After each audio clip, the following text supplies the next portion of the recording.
जय गुरु जी, संगत जी, जय गुरु जी, शुक्राना गुरु जी, अनंतम अनंतम शुक्राना गुरु जी। गुरु जी के चरण कमलों में मेरा कोटि कोटि प्रणाम। संगत परिवार के सभी सदस्यों को जय गुरु जी। संगत जी, हमारी लाइफ में कितनी भी खुशियाँ क्यों नहीं हो, हमारे पास वो हर एक चीज़ हो जो हमें खुश कर सकती है, जो हमारी ज़िंदगी को आसान बना सकती है।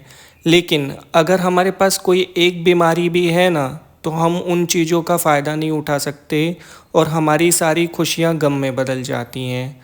ज़िंदगी में सबसे बड़ी दौलत अगर कुछ है तो वो है अच्छी हेल्थ। अगर आपके पास अच्छी हेल्थ है तो मतलब आपके पास सब कुछ है। और आज के इस सत्संग में गुरुजी आपको हेल्थ ब्लेस करने वाले हैं। अगर आप आज पूरा सत्संग सुनेंगे तो आपको एहसास होगा कि आप अंदर से ठीक हो रहे हो, आपके अंदर एक पॉजिटिव एनर्जी आ रही है। आज का ये सत्संग आपके रोग काटने के लिए आपके पास आया है। पूरा सत्संग एंड तक ज़रूर सुनिएगा, क्योंकि कहते हैं जो भी सत्संग सुनता है या सुनाता है दोनों को गुरुजी ब्लेस करते हैं। और आज का सत्संग तो बहुत ही ज़्यादा स्पेशल होने वाला है। वो ख़ास रीज़न्स आपको आज पता चलेंगे कि आप इतने परेशान आखिर हो तो हो क्यों। कभी कभी लाइफ में ना हमारे सामने सब कुछ होता है पर दिखाई नहीं देता, लेकिन आज आपको सब कुछ साफ साफ दिखाई देगा। चलिए हम सत्संग को स्टार्ट करते हैं। यह सत्संग करुणा आंटी जी ने शेयर किया है। आंटी जी कहती हैं, जय गुरु जी, शुक्राना गुरु जी। मैं अपने सत्संग को गुरु जी के मंत्र जाप से स्टार्ट कर रही हूँ। ओम नमः शिवाय, शिवजी सदा सहाय। ओम नमः शिवाय, गुरु जी सदा सहाय। संगत जी, मैं एक संपन्न फैमिली से बिलोंग करती हूँ, जहाँ पे दुनिया के सारे सुख हैं, सारे संसाधन हैं।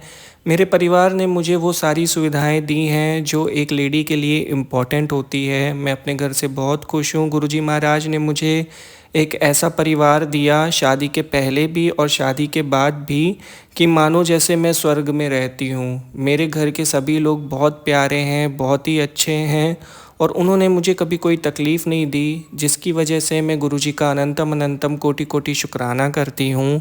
लेकिन उसके बावजूद भी कुछ चीज़ों के ऊपर आपका खुद का कंट्रोल नहीं होता। आपको सारी सुख सुविधाएं मिल रही होती हैं, आपका जीवन बहुत अच्छा चल रहा होता है, लेकिन लाइफ में कुछ ऐसी चीज़ें होती हैं जिसको आप कंट्रोल खुद कर ही नहीं सकते। वो अपने आप होती हैं और उसको आप सिर्फ क्योर कर सकते हो, कंट्रोल नहीं कर सकते हो। और ऐसा ही कुछ मेरे साथ हुआ।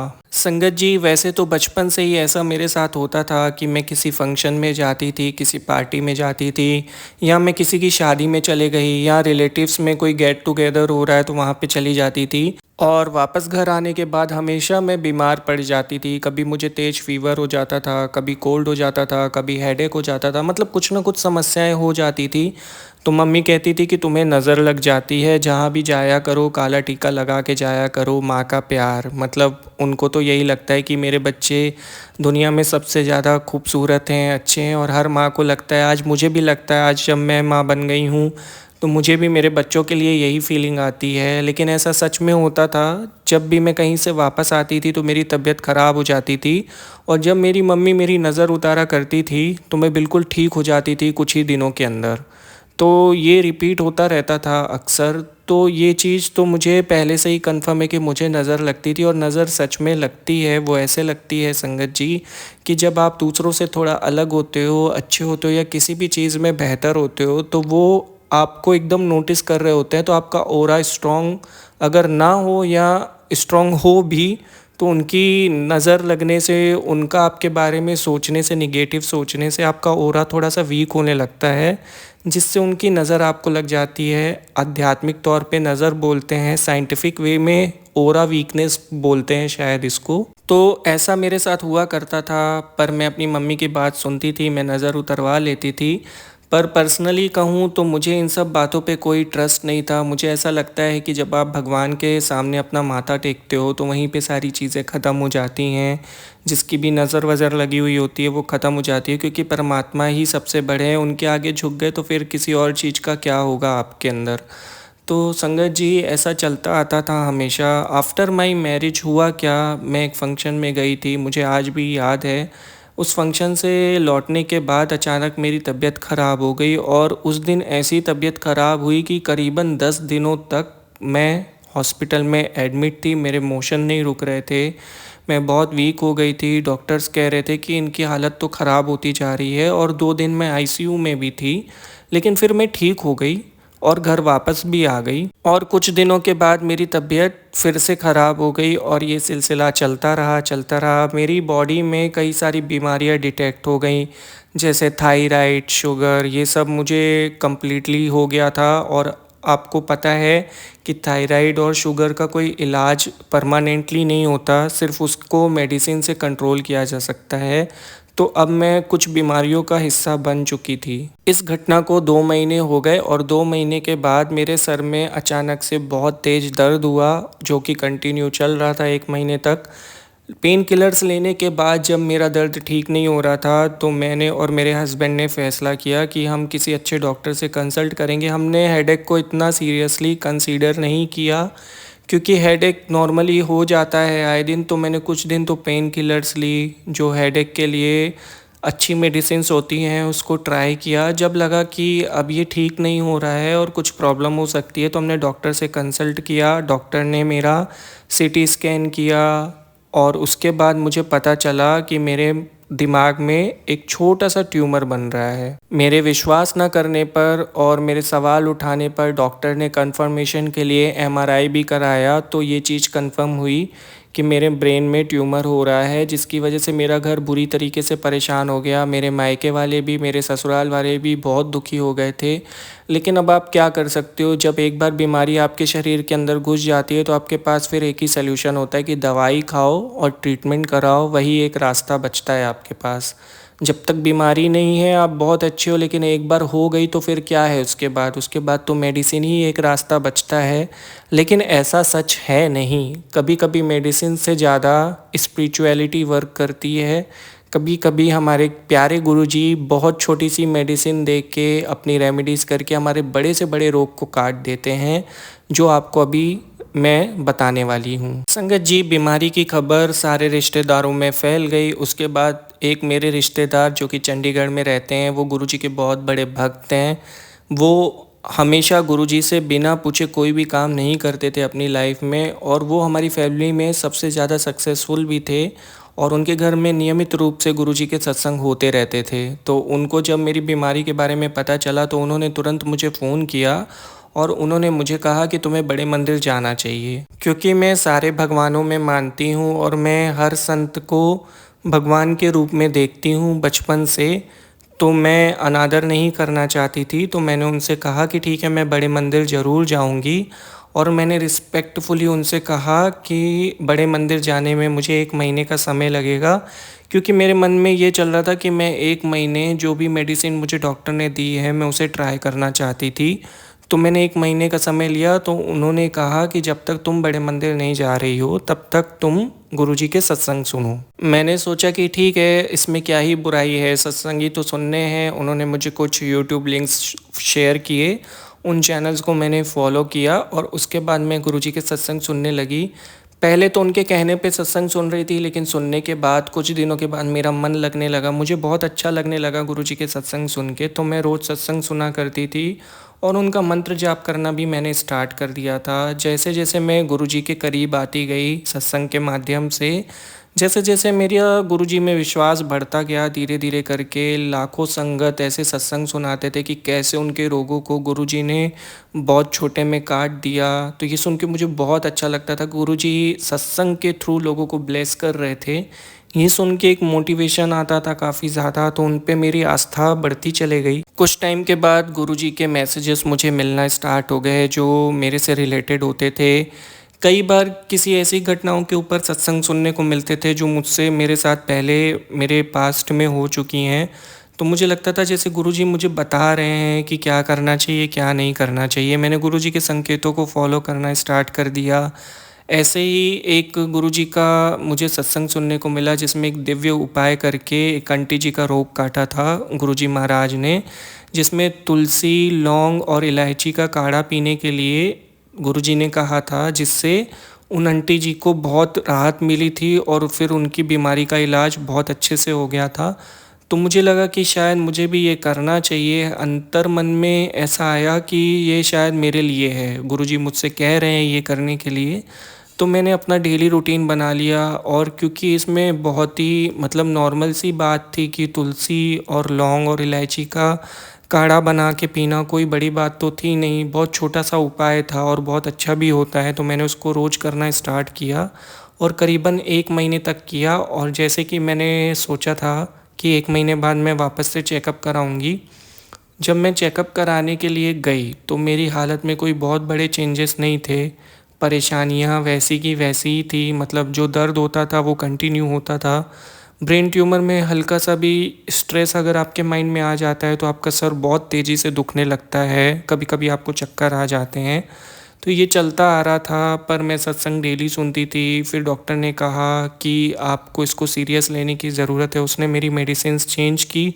उसने मुझे कहा कि अगर आपको 3-4 महीने में रिलीफ़ नहीं मिलता है, तो फिर एक ही रास्ता है, सर्जरी। और ये सुनते ही मैं और मेरे हस्बैंड बहुत बुरी तरीके से घबरा गए थे। माइंड का ऑपरेशन होना बहुत बड़ी बात होती है।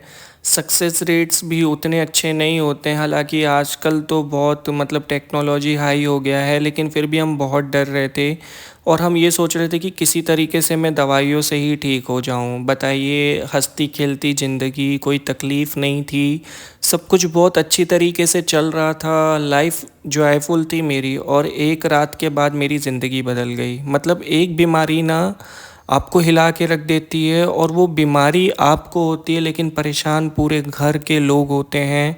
सबसे करीबी लोग आपके सबसे ज़्यादा परेशान होते हैं, और जो आपका जीवन साथी होता है, आपसे ज़्यादा तो वो टेंशन में रहने लगता है कि अब इसका क्या होगा। मतलब लाइफ़ कनेक्टेड है ना हर किसी के साथ, तो टेंशन तो होती है। तो एक बीमारी आपका पूरा घर तोड़ के रख देती है, और ये बीमारी ऐसी थी कि इसने मेरे पूरे घर को हिला दिया था। सभी मुझसे बहुत प्यार करते थे। सबके चेहरे से मानो हँसी गायब हो गई थी। उनको लग रहा था कि यार पता नहीं क्या होगा। लोग जब ऐसी कंडीशन में कोई फँसता है ना, तो संगत जी बस हम होप लेके जी रहे होते हैं कि ये हो जाएगा, प्रिडिक्शन करने लगते हैं कि ऐसा करेंगे तो ऐसा होगा, वैसा करेंगे तो कई तरीके की बातें होती थी। मेरे पास सब कोई घर में आते थे, जितने भी मेरी देवरानी, जेठानी, मेरे जेठ मुझे आश्वासन देते थे, तू ये खाया कर, तू वो खाया कर, इसमें ये प्रोटीन होता है, उसमें वो प्रोटीन होता है। ये सारी बातें चलती रहती थी, लेकिन जो इंसान पीड़ित होता है उसको ही अंदर से समझ में आता है कि कितनी बड़ी तकलीफ़ है ये, और लाइफ को ख़त्म होते सामने आँखों से देखना, मतलब वो इंसान ही फ़ील कर सकता है। उसको ऐसा लगने लगता है कि अब मेरे पास कितना कम समय है। मेरे को तो लग ही नहीं रहा था कि मेरी सर्जरी सक्सेसफुल हो जाएगी। मैं इतनी नेगेटिव हो गई थी, मुझे बस ये लग रहा था अब मैं नहीं बचूँगी। मेरे अंदर पता नहीं क्यों ये फीलिंग आ रही थी। 1-2 दिन के बाद जो मेरी रिलेटिव, जिन्होंने मुझे गुरुजी के बड़े मंदिर जाने के लिए सलाह दी थी, उन्होंने मेरा हाल चाल लेने के लिए फ़ोन किया। जब मैंने उन्हें अपनी स्थिति के बारे में बताया, तो उन्होंने फिर से कहा कि तुम्हें बड़े मंदिर जाना चाहिए। तो मैंने मेरे पति से कहा कि चलिए बड़े मंदिर घूम के आते हैं, दिल्ली है ही कितना दूर। और हम अगले ही दिन आगरा से दिल्ली की ओर निकल पड़े। दिल्ली पहुंच के फ्रेशन अप होके हमने सबसे पहले गुरुजी के मंदिर जाने का निश्चय किया, और हम निकल गए बड़े मंदिर के लिए। हम बड़े मंदिर जब पहुँचे, तो वैसी जगह हमने दुनिया में पहले कभी नहीं देखी थी, और हमें अंदर से रिग्रेट हो रहा था कि काश हम यहाँ पहले ही आ जाते, मैंने ये 1 महीना भी क्यों वेस्ट किया। ऐसी अंदर से फीलिंग आ रही थी। वो दिव्य जगह है, मतलब वहाँ पे आपको ऐसा फ़ील होता है कि जब जैसे आप स्वर्ग में आ गए हो, एक अलग ही स्थान है। संगत जी, आपसे मैं निवेदन करती हूँ कि अगर आप अभी तक बड़े मंदिर दर्शन करके नहीं आए हो, तो थोड़ा सा समय निकाल के अपनी ज़िंदगी में एक बार ज़रूर जाओ। उसके बाद तो आपको किसी को बोलने की ज़रूरत नहीं पड़ेगी। वहाँ पे जो एक बार चले जाता है ना, तो वो बार बार जाता है, वो अपने आप को रोक नहीं सकता। वहाँ पे जो एनर्जीज़ हैं गुरुजी की, वहाँ पे जो ब्लेसिंग्स हैं, मतलब बरस रही होती हैं, वहाँ पे अमृत वर्षा हो रही होती है ब्लेसिंग की। तो गुरुजी के द्वार पे पहुँच के मन को वो शांति मिली जिसका अनुभव हमने पहले कभी लाइफ में किया नहीं था। बहुत ही ज़्यादा अच्छा लग रहा था। हमने पूरा समय वहीं पे बिताया, मैंने और मेरे हस्बैंड ने। गुरुजी से वहाँ पे अरदास करी। अरदास करने के बाद थोड़ी देर के बाद वहाँ पे एक आंटी जी थी, जिन्होंने हमें कहा कि हमें लंगर प्रसाद करना चाहिए। उनके कहने पे हमने लंगर प्रसाद खाया। चाय प्रसाद भी मिला हमें वहाँ पे। बहुत अच्छा लग रहा था, मतलब लग रहा था यहीं घर बना लें, लेकिन पॉसिबल तो है नहीं। तो फिर उसके बाद हमने वापस जाने का निश्चय किया। जब हम वापस वहाँ से जा रहे थे, हमारा मन बहुत दुखी था। मेरे हस्बैंड और मैं वहाँ से जुड़ गए थे, और अब हमारी पूरी ज़िंदगी गुरुजी को समर्पित थी।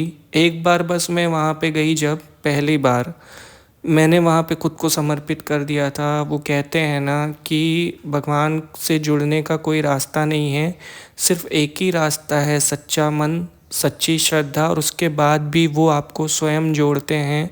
आपके अंदर इतनी ताकत नहीं है कि आप खुद को जोड़ लो। हमेशा अरदास ये करनी चाहिए कि हे भगवान, आप मेरी बाँह पकड़ लो, मुझे खुद से जोड़ लो, मुझसे कभी अलग मत होना।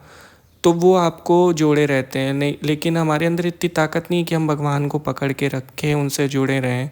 तो गुरुजी ने हमें खुद जोड़ा था और हमें अपनी संगत परिवार का हिस्सा बनाया था, जिस वजह से वो इमोशन हमारे अंदर आ रहे थे, इतनी पॉजिटिव एनर्जी थी। वहाँ पे अरदास करने के बाद जो मन दुखी था, इतने दिनों से हम जो फेस कर रहे थे, काफ़ी दिनों के बाद मेरे हस्बैंड के चेहरे पे मैंने खुशी देखी, तो मुझे बहुत अच्छा लग रहा था। और एक होप आ गई थी कि अब मैं बहुत जल्दी ठीक हो जाऊंगी। ऑटोमेटिकली एक पॉजिटिव वेव क्रिएट हुई मेरे अंदर कि मुझे लग रहा था कि अब मैं बहुत जल्दी ठीक हो जाऊंगी। बस फिर क्या, घर पहुंचने के बाद एक रूटीन बन चुका था लाइफ का। गुरुजी के सत्संग सुनने हैं, मंत्र जाप करने हैं, उनके बिना मेरा कोई काम ही नहीं होता था। दवाइयाँ चल ही रही थी, प्रॉब्लम्स लाइफ में चल ही रही थी, बॉडी में तकलीफ़ थी ही जो हो रही थी, चलती आ रही थी। धीरे धीरे वो समय पास आ रहा था जब मेरा नेक्स्ट टेस्ट होने वाला था। एक दिन गुरुजी का मैसेज आया, बेटी तुझे बहुत नज़र लगती है और अब तेरी तबीयत बहुत ख़राब हो रही है, इसलिए रोज़ सुबह खाली पेट पानी में थोड़ी सी हल्दी मिला के पिया कर, सारा किया कराया ख़त्म हो जाएगा और तेरी तकलीफ़ दूर हो जाएगी। और अब ये मैसेज उसको भेज जिसको इसकी सबसे ज़्यादा ज़रूरत हो। तो ये पोस्ट देखने के बाद मुझे लगा कि गुरुजी कुछ तो संकेत कर रहे हैं, और जैसे कि गुरुजी बहुत छोटे से उपाय करके बहुत बड़े रोग काट देते हैं, जैसे कि मैंने बहुत सारे सत्संगों में सुना था, तो मुझे लगा कि ये शायद मेरे लिए है। और मैंने उसको अप्लाई करना स्टार्ट कर दिया। जब भी मैं सुबह उठती थी, पहले गुरुजी के दिए हुए उपाय करती थी, वो काढ़ा पीती थी और पानी में हल्दी मिला के पीती थी, और फिर गुरुजी को प्रार्थना करती थी कि जल्दी से मुझे वो ठीक कर दें। तो कुछ दिनों के बाद जब मेरा चेकअप हुआ, तो डॉक्टर ने हमें कहा कि जो ट्यूमर का साइज़ था वो थोड़ा कम हो गया है और अब उनको ऐसा लग रहा है कि इसको दवाई से क्योर किया जा सकता है। उन्होंने फिर से मेरी मेडिसिन्स को चेंज किया और फ़िलहाल सर्जरी वाला डिसीजन जो बन रहा था वो एकदम से कैंसिल हो गया। हम इतने खुश हो गए, मेरा परिवार इतना ज़्यादा खुशी से झूम उठा, उनको लगा कि अब मैं बस ठीक होने वाली हूँ। और गुरुजी ने मुझे ठीक किया भी था। उन्होंने अपने दिव्य उपाय करके मेरे साथ चमत्कार किए। देखिए, एक विश्वास की डोर मुझे वहाँ से वापस ले आई जहाँ पे मैं जा रही थी। मतलब जो तकलीफ़ मेरी तरफ बढ़ रही थी उसको गुरुजी ने ख़त्म कर दिया। एकदम से तो बीमारी ठीक नहीं हुई, लेकिन इतना बड़ा डिसीजन गुरुजी ने पलट दिया। ये सुनने के बाद मेरा विश्वास गुरुजी में इतना ज़्यादा बढ़ गया कि उनसे पूछे बिना मैं कोई काम नहीं करती थी। यहाँ तक कि मेरे को ये आदत हो गई थी संगत जी कि मुझे दोपहर के खाने में क्या खाना चाहिए वो मैं गुरुजी से पूछती थी। हालांकि ऐसे आंसर्स नहीं आते थे मेरे पास एक एक क्वेश्चन के, लेकिन मैं गुरुजी से सारी बातें शेयर करने लगी थी। मैं कहाँ जा रही हूँ, क्या कर रही हूँ, मेरा रूटीन क्या है। अगर मेरे मन में कोई कन्फ्यूज़न है मैं गुरुजी से पूछती थी। मैंने गुरुजी को अपना मान लिया था, एक पिता की भांति मैं उनसे प्यार करने लगी थी। मुझे एक बिलीव रहता था कि अगर मैं नींद में सो रही हूँ तो गुरुजी मेरी रक्षा कर रहे हैं। तो मेरा पूरा विश्वास बन गया। जब उन्होंने मुझे इतनी बड़ी तकलीफ़ से बचाया तो मेरा विश्वास उन पे बढ़ता चला गया, बढ़ता चला गया, बढ़ता चला गया। और फिर एक दिन मुझे बहुत ही अच्छा अनुभव हुआ। मुझे ऐसा लगा जैसे गुरुजी मेरे आसपास हैं, कहीं वो मुझसे बातें कर रहे हैं। और उसी दिन 2 बटरफ्लाइज़ मेरे सामने आई। वो काफ़ी देर तक मेरे सामने फ्लाई कर रही थी, फिर वो अचानक से गायब हो गई। और कहते हैं कि गुरुजी जब दर्शन देते हैं तो उनका एक रूप है कि वो बटरफ्लाई रूप में दर्शन देते हैं। मुझे उस दिन बहुत ज़्यादा एहसास हो रहा था कि जैसे गुरुजी मुझसे कुछ कहना चाह रहे हैं, वो मेरे आस-पास हैं, मुझे वो कुछ तो कह रहे हैं। और उसी रात फिर मुझे सपना आया। गुरुजी ने कहा कि तुम बहुत जल्दी सारी परेशानियों से मुक्त होने वाली हो और मैंने तुम्हें ब्लेस कर दिया है। उन्होंने मुझे ऐसा एक सपना दिखाया जैसे कि एक व्यक्ति सामने से आ रहा है और वो धीरे धीरे बड़ा होता जा रहा है साइज में, और वो एक रोशनी में कन्वर्ट होता जा रहा है। और जैसे ही वो मेरे समीप आ रहा है फिर वो रोशनी अदृश्य हो जा रही है। एक अलग टाइप का सपना था जिसका मतलब मैं आज तक नहीं समझ पाई, लेकिन मुझे पक्का यकीन है कि गुरुजी ने मुझे कुछ बताने की कोशिश की थी कि अब वो समय सामने आ रहा है जब मैं ठीक होने वाली हूँ और धीरे धीरे मैं बिल्कुल पूरी तरीके से ठीक हो जाऊँगी। तो गुरुजी का ये संकेत मेरे लिए बहुत बड़ा था। उस दिन मैंने गुरुजी का सारा टाइम सत्संग सुना, मतलब सुबह से स्टार्ट किया था और शाम हो गई थी, मेरे सत्संग ख़त्म नहीं हो रहे थे और मन भी लग रहा था। ऐसा नहीं कि मतलब एक के बाद एक सत्संग सुन रही हूँ तो मन भर गया। जैसे जैसे अगला सत्संग शुरू हो रहा था मेरा मन बढ़ता जा रहा था, बढ़ता जा रहा था, मेरी आस्था बढ़ती जा रही थी। बहुत ही प्यारा दिन था वो, बहुत ही सुंदर दिन था, सबसे अच्छा ज़िंदगी का दिन था। गुरुजी महाराज ने मुझे सपने में आके दर्शन दिए थे और उस दिन उन्होंने मुझे पूरी तरीके से क्योर किया था। जब हम नेक्स्ट टाइम चेकअप के लिए गए संगत जी, तो मेरे ट्यूमर का टाइम जो साइज़ था वो एकदम ना के बराबर हो गया था। मतलब समझो जैसे डॉक्टर सोच रहे थे कि ये मिरेकल हो गया है, चमत्कार हो गया है। डॉक्टर ने कहा कि ऐसा हमने पहले लाइफ में किसी को इतनी जल्दी रिकवर होते हुए नहीं देखा। काफ़ी सारे केसेस सॉल्व हुए हैं, लेकिन जिस स्पीड में आपकी वाइफ ने रिकवरी की है उस स्पीड में मैंने रिकवरी होते हुए नहीं देखी है। और मैं इतनी ज़्यादा खुश हो गई कि मैंने मेरे हस्बैंड से कहा कि मुझे कल ही बड़े मंदिर के लिए जाना है और मेरे हस्बैंड ने भी खुशी खुशी सहमति दी। फिर हम पूरे परिवार के साथ बड़े मंदिर गए थे गुरुजी का शुक्राना करने। वहाँ पे हमने बहुत समय बिताया। मेरे शुक्राने ख़त्म नहीं हो रहे थे, मेरा मन नहीं भर रहा था। आखिरकार गुरुजी ने मुझे एक नई ज़िंदगी ब्लेस की थी। किस हालत में मैं चले गई थी और गुरुजी ने मुझे कितनी जल्दी ठीक कर दिया, छोटे छोटे उपाय करा के, सत्संग सुना के। गुरुजी का मैं जितना शुक्राना करूँ कम पड़ जाएगा। शुक्राना गुरुजी महाराज मुझे एक नई ज़िंदगी देने के लिए, मेरी रक्षा करने के लिए, मुझे बचाने के लिए, मेरे परिवार को टूटने से बचाने के लिए, उनके चेहरे पे वापस मुस्कान लाने के लिए। मेरा परिवार मेरे लिए सब कुछ है। संगत जी, जो गुरुजी चमत्कार कर सकते हैं दुनिया में कोई नहीं कर सकता। अगर आप एक बार पूरी तरीके से भरोसा कर लेते हो तो गुरुजी आपको उस परेशानी से भी निकाल लेंगे, उस बीमारी से भी मुक्त कर देंगे जिसका दुनिया में कहीं इलाज नहीं हो सकता है। गुरुजी वो डॉक्टर हैं जिसकी आप कल्पना नहीं कर सकते हो। वो आपको किस तरीके से ठीक करेंगे ना, उसका अंदाज़ा आप नहीं लगा सकते। बहुत छोटे उपाय करा के गुरुजी हमारी वो बीमारियां ठीक कर देते हैं जो बड़े से बड़ा डॉक्टर भी ठीक नहीं कर सकता। आखिरकार डॉक्टर ने तो कह दिया था ना कि हो सकता है कि इनकी सर्जरी हो, और काफ़ी चांसेस भी थे। उन्होंने ये साफ साफ कहा था कि चांसेस बहुत ज़्यादा हैं सर्जरी होने के। लेकिन गुरुजी ने मुझे काढ़ा पिला के, हल्दी वाला पानी पिला के ठीक कर दिया। Can you believe it? मतलब आप सोच भी नहीं सकते गुरुजी हमें कैसे क्योर करते हैं। लेकिन एक बहुत स्पेशल बात होती है, उपाय बहुत छोटे होते हैं लेकिन उनमें गुरुजी की इतनी बड़ी ब्लेसिंग होती है ना, इतना बड़ा चमत्कार होता है उससे कि आप उसको, मतलब अब मैं ये नहीं चाहती कि आप इसको एक्सपीरियंस करो, क्योंकि एक्सपीरियंस करने के लिए आपको बीमार होना पड़ेगा। मैं गुरुजी से प्रार्थना करती हूँ कि वो आपको इतना ब्लेस रखें, इतना हेल्दी रखें कि बीमारी आप तक कभी पहुँचे ही ना।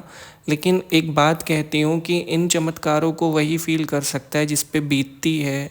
मैंने बहुत बुरा समय देखा था, वो बहुत तकलीफ़ होती है ब्रेन ट्यूमर होने में जिसका अंदाज़ा भी नहीं लगा सकता एक नॉर्मल व्यक्ति।